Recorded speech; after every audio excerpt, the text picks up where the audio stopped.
Tantor Audio, a division of Recorded Books, presents Dunmore's War, The Last Conflict of America's Colonial Era, by Glenn F. Williams, narrated by David Drummond. Introduction. Dunmore's War, named for the last royal governor of Virginia, John Murray, 4th Earl of Dunmore, was the final Indian conflict of America's colonial era.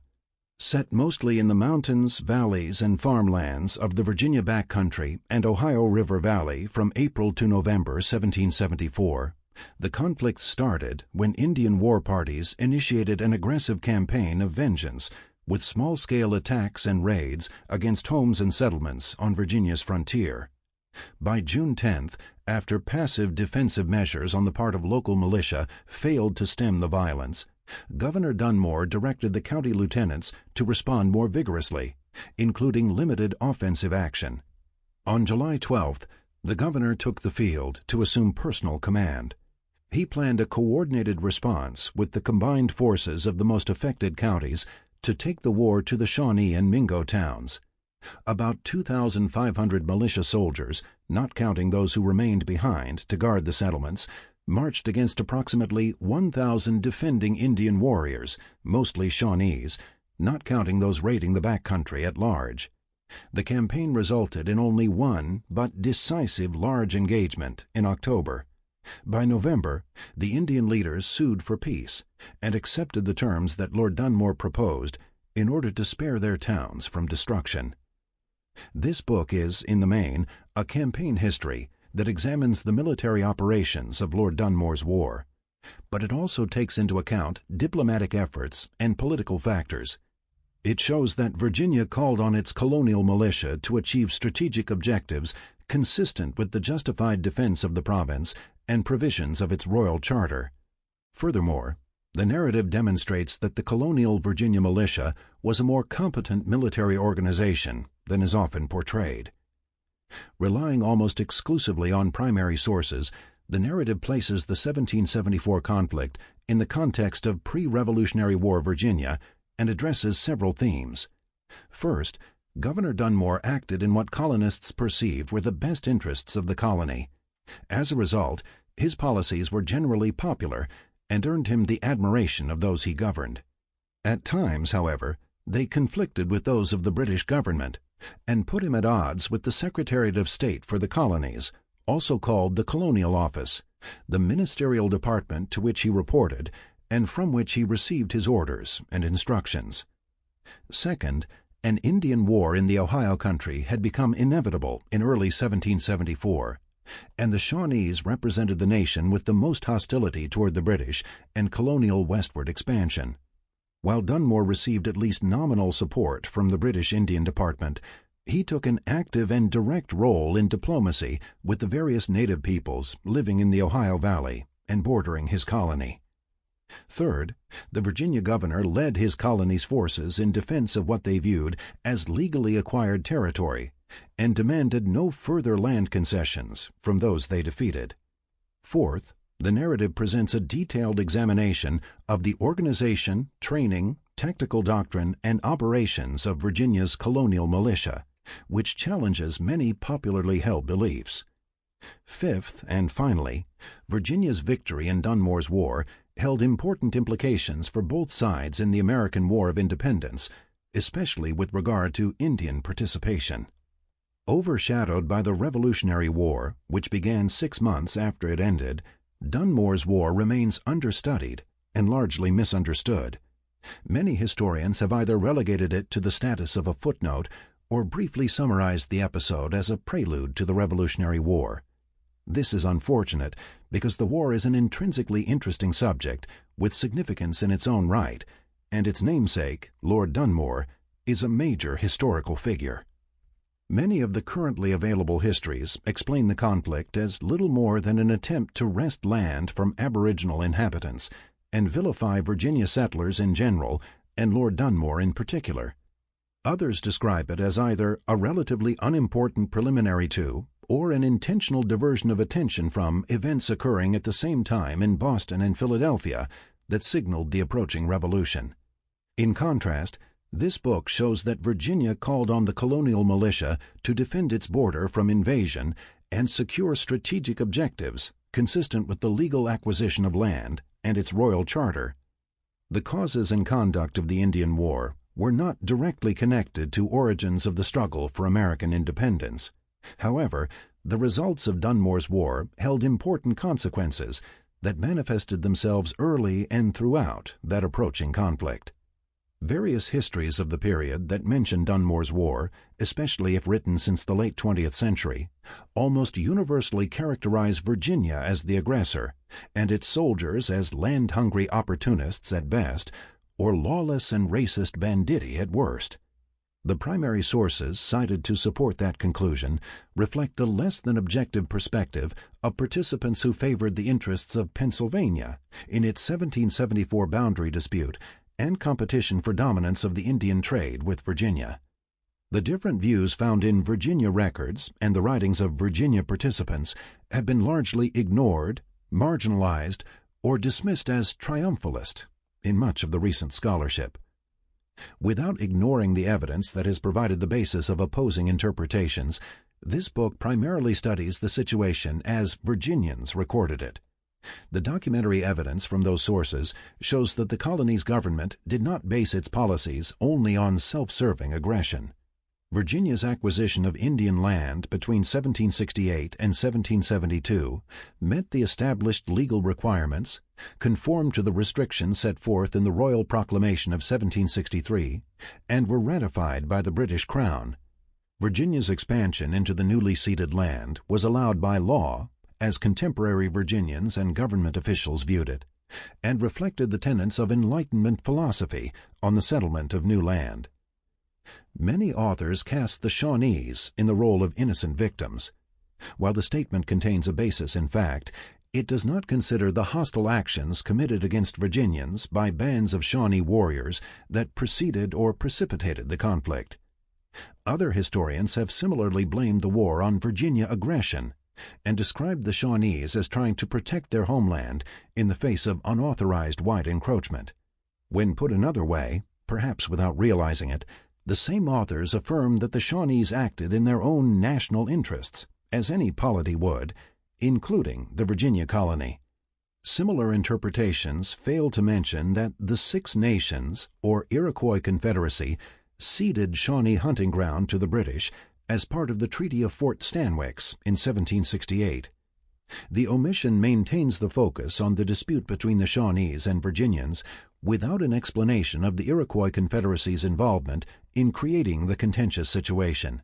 The significance of Six Nations suzerainty over other native peoples is essential to a complete understanding of the situation on the frontier in 1774 and the causes of Dunmore's war, and is addressed in detail in this book. Some historians argue that Virginia sought to fight a war of conquest against the Indians, and it mattered little which nation or tribe in order to take their land. To support that contention, they argue that Dunmore and other Virginians initially viewed the Cherokees as their next target, but then used the raids of the Mingo leading warrior known as Logan as an excuse to go to war against the Shawnees. Dunmore's war, in contrast, shows that Logan's faction of Mingos had already allied itself with those Shawnees who were predisposed to war. Another interpretation, often taken by some historians, maintains that after Virginians understood that defeating the Cherokees would not serve their purpose of expansion, they changed their story about Cherokee hostility and provoked the Shawnees into a war instead. The review of primary sources for this book reflects the error in such interpretations. It shows that Shawnee war parties had not only raided backcountry settlements before some infamous Virginia ruffians, not organized as militia, massacred Logan's family, but continued to do so as the Mingo retaliated, while Virginia and Cherokee leaders attempted to resolve their separate dispute peacefully at the same time.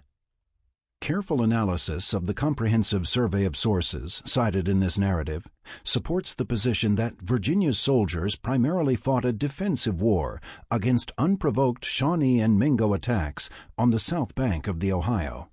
Dunmore resorted to conducting an offensive operation only after it appeared to offer the most militarily and cost-effective means to end the war and secure the frontier as soon as possible. It was for this reason that he ordered the militia into the colony's service in July 1774. This book also shows that interpretations that explain that greed, the desire to take booty and Indian land, do not accurately characterize average soldiers' or officers' motivation to serve on Dunmore's expedition. The taking of what one author described as booty referred to the possibility of taking Indian horses as an enticement for recruits to join the expedition. Horses represented military resources and therefore legitimate spoils of war, or plunder, to which the victor was entitled, according to the conventions of 18th century warfare. Indian raiders certainly sought every opportunity to acquire horses by seizing them from Virginians. While the terms booty and plunder are often used interchangeably today, a researcher should consider 18th century usage by consulting Samuel Johnson's or other period dictionaries. Choosing the more pejorative booty, connoting goods taken by robbery, rather than plunder, for spoils taken in war, although possibly unintentional, casts Virginia soldiers in the role of the aggressor. Perhaps the strongest evidence to support the thesis that Dunmore and the Virginians fought a defensive war is found in its conclusion. When the expedition proved successful in bringing the hostile Indians to negotiate terms, the war-ending Treaty of Camp Charlotte proved far less draconian than one would expect from an aggressor bent on land acquisition through conquest and genocidal extermination. Although Dunmore demanded that the Shawnees and Mingos return all captives, including those they had never repatriated at the end of Pontiac's War a decade earlier, he required no cession or encroachment of their homeland. The peace terms affirmed the Ohio River as the boundary between the Virginia colony and the land reserved to the Shawnees, according to the treaties Crown authorities had negotiated with the Iroquois in 1768 and the Cherokees in 1768 and 1770, but made no demand for a deed to Kentucky from the Shawnees. The surrender of several chiefs or leading warriors to serve as hostages represented the sternest measure Dunmore demanded. A common practice in 18th and early 19th century Indian diplomacy, the surrender of hostages served as security that the Shawnees would honor their promise to release all of their white and black prisoners, as well as guarantee that their headmen would meet Virginia commissioners to sign the final treaty at Pittsburgh the following spring. The defeated party met the condition to demonstrate a sincere desire to negotiate a lasting peace treaty, and show the victor that it was not using an armistice in order to disengage from a losing battle so it could renew hostilities later. Previous treatments of the military institutional aspects of Dunmore's war have been no less unsatisfactory. Like the explanations of the causes and precipitating events, the available literature includes many inaccurate, albeit oft-repeated or broadly interpreted general descriptions of the Virginia forces, with little attention paid to military operations and tactics. In contrast, what is presented is a complete and detailed operational account, with due consideration of military practice and organization. The authors who do address the tactical operations attribute any success Virginia militiamen enjoyed to their adopting or copying the tactics of their Indian adversaries, an oversimplification. The listener of this book will hear how the militia's success resulted more from adapting British tactical doctrine to North America rather than simply adopting Indian fighting methods. Both of Dunmore's principal subordinates, Colonels Andrew Lewis and Adam Stephen, as well as a number of the other officers, had served in Colonel George Washington's 1st Virginia Regiment during the French and Indian War. Stephen, like Washington, had survived Braddock's defeat on the Monongahela in 1755. Such officers learned that victory over Indian enemies came by combining regular and irregular tactics, and they trained their men accordingly. The evidence related in the narrative that follows shows that under the tutelage of veteran officers, colonial militiamen had read instructional texts such as Humphrey Bland's Treatise on Military Discipline and applied the lessons about fighting irregulars in Europe to their own experiences fighting Indians. It is important to note, however, that Bland's instructions could not simply be used as written, but had to be modified and adapted to the conditions and enemies encountered in North America. The Virginians adapted conventional European tactics to the American woods and blended them with techniques learned from their native allies and adversaries, as well as the experience of previous conflicts, into their own brand of bushfighting or skirmishing. Virginia's colonial soldiers achieved success in battle against Indian enemies by adhering to a modified British doctrine, which emphasized unit cohesion and fire superiority, although not necessarily by fighting in compact ranks and shunning natural cover, and combined the strategic offense and tactical defense. Similarly, Indian warriors nearly abandoned their traditional tactical doctrine at the Battle of Point Pleasant. Their general practice usually dictated fighting a battle of annihilation rather than one of attrition. The plan of Cornstalk, the Shawnee chief, to advance en masse, seeking to surprise, overwhelm, and destroy the opponent in a quick victory, was in keeping with this practice. When the attack failed to achieve the desired outcome, Indian forces surprisingly conducted a battle of attrition for several hours before the Shawnees finally disengaged and retired. In addition, the listener will hear about Virginia's colonial militia as a much more efficient military organization than it has often been portrayed. The army involved in the 1774 campaign likewise effectively followed British or European logistical procedures appropriately adapted to operations in North America, with the protected advance to sustain its forces in the field throughout the campaign. Much of the currently available literature does not present a completely accurate portrayal of the composition, organization, and training of Virginia's colonial militia. Some authors, for example, explain that the county militias of Virginia were mirror images of those organized in English counties. Although accurate in a general sense, the statement omits the very important distinctions that existed between the Virginia and English militias, despite their common heritage. For example, an English parish filled its portion of the county's quota by ballot or draft, after which the selected men served terms of 3 years. Following a period of initial training, the militiaman joined a unit that mustered periodically and could respond to local alarms or augment the regular British Army for homeland defense during emergencies. In contrast, unless exempt by law, all free white male Virginians, age 18 to 45, had an obligation to serve. They all trained periodically and served whenever the county or colony called them for military service. Other treatments of Dunmore's War have also tended to impose a formal regimental structure on the administrative organization of Virginia county militias. The listener of the following narrative will note that the administrative groupings of the Virginia militia actually bore less resemblance to such a regular tactical organization. An oft-repeated error is that members enlisted to serve in the militia, and the expedition of 1774 experienced no recruiting problems. The listener of this book will not only gain a more accurate understanding of service in the Virginia colonial militia in general, but will also note the difficulty officials encountered when raising forces needed for active duty.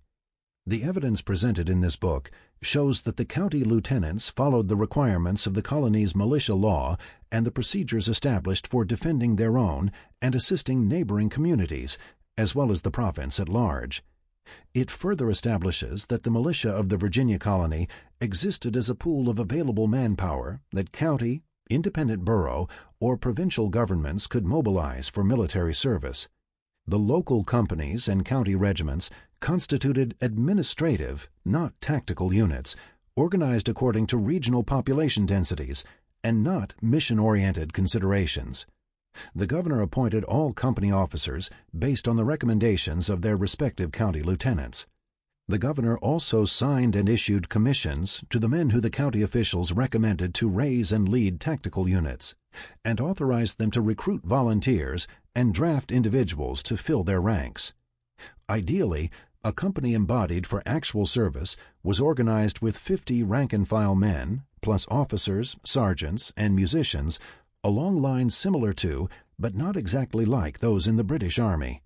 While not on a level equal to that found in the regular army, the men of the Virginia militia nevertheless submitted to a level of discipline often not reflected in the popular view of frontier Americans. Many of the available interpretations depict the Virginia General Assembly as unwilling to support Dunmore with an appropriation of funds and authorization for military action against the hostile Indians.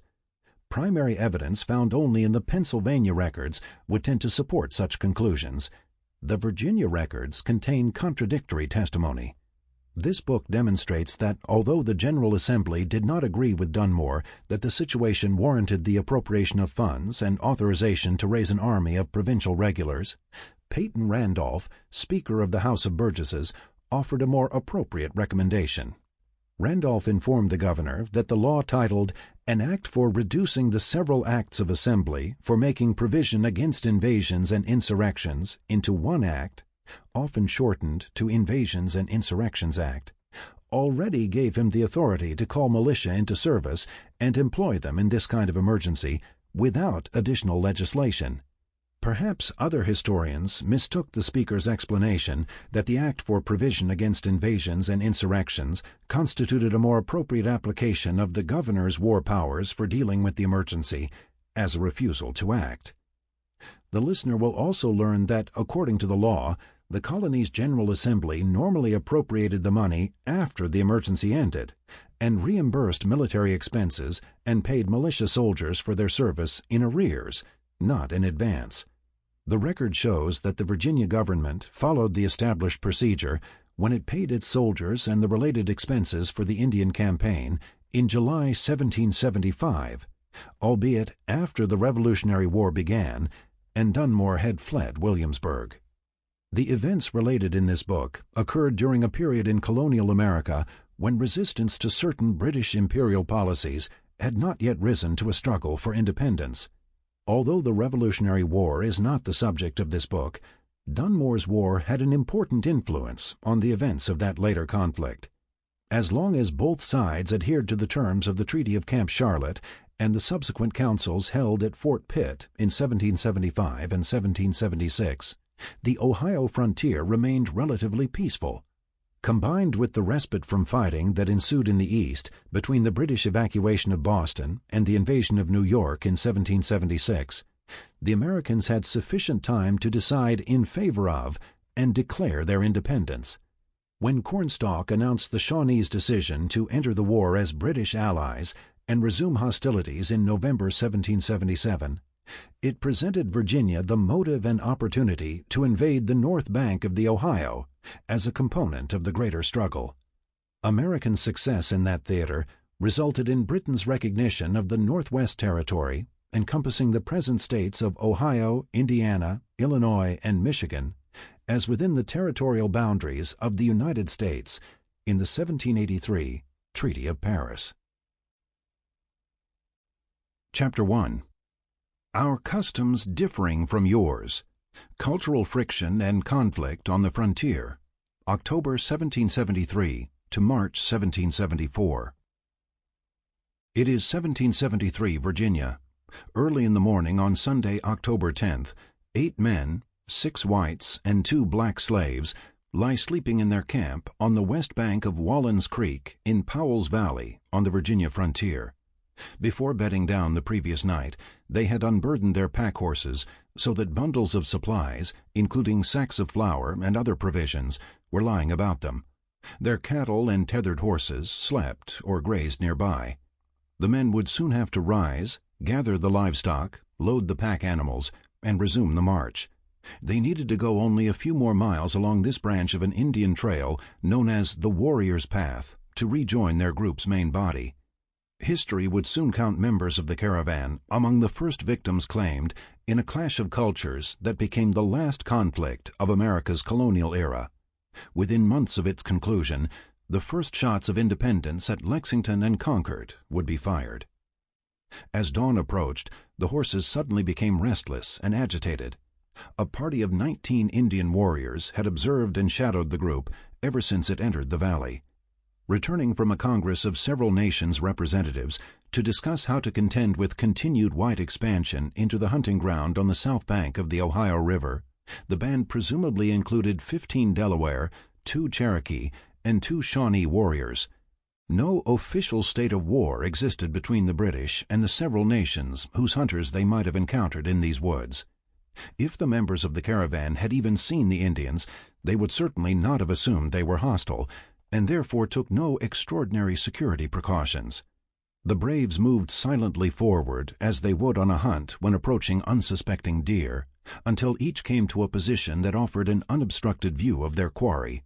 The warriors raised their muskets, cocked their firelocks, and took aim at the figures huddled near a campfire against the coolness of the early autumn morning.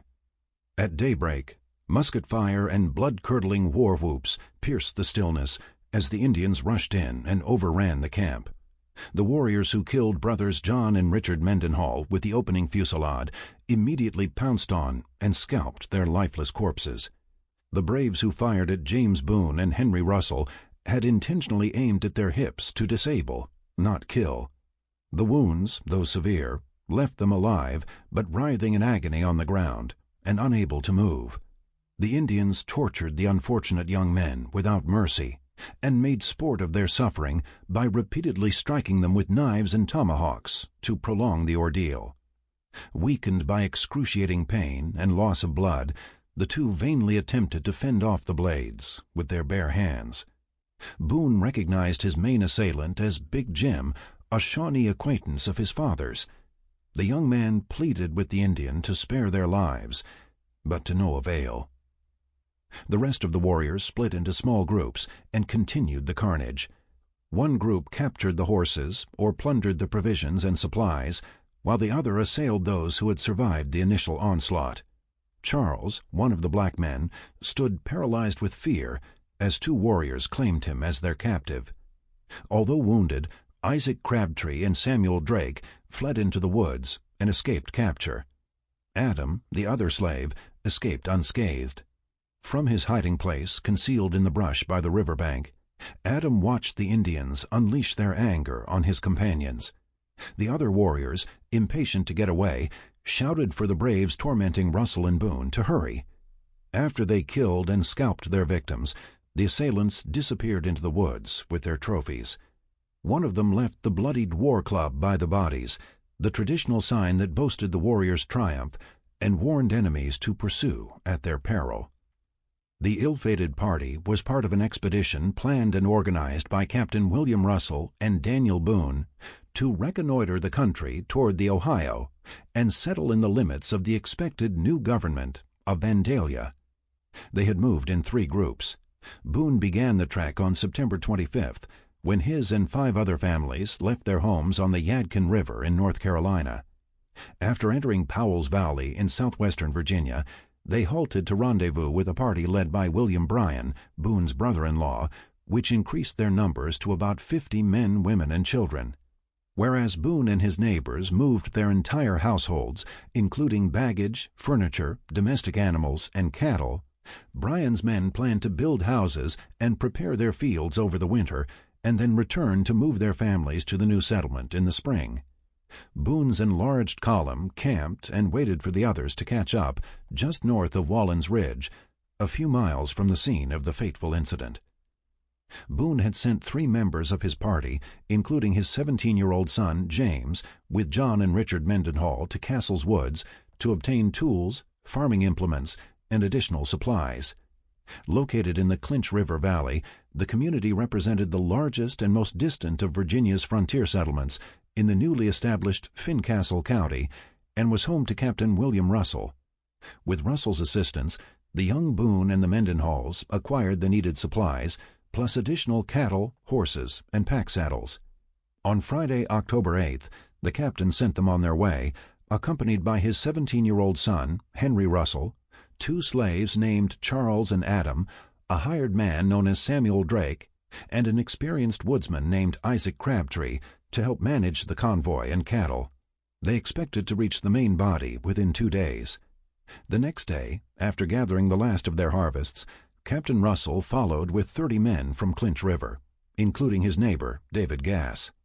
They had agreed that Russell would assume overall command when he joined the group, while Boone served as the guide into the uninhabited area that the Iroquois called Kaintuckee, or Meadowland. A renowned frontiersman, as well as a gentleman from a prominent family, Russell represented the natural choice for the leader. He had attended the College of William and Mary, served in the French and Indian War, and become a successful tobacco planter, militia officer, and justice of the peace in Fincastle County. Russell was seeking to claim land due him for his wartime service, and his reputation and leadership skills attracted enough volunteers to give the enterprise. Sample complete. Ready to continue?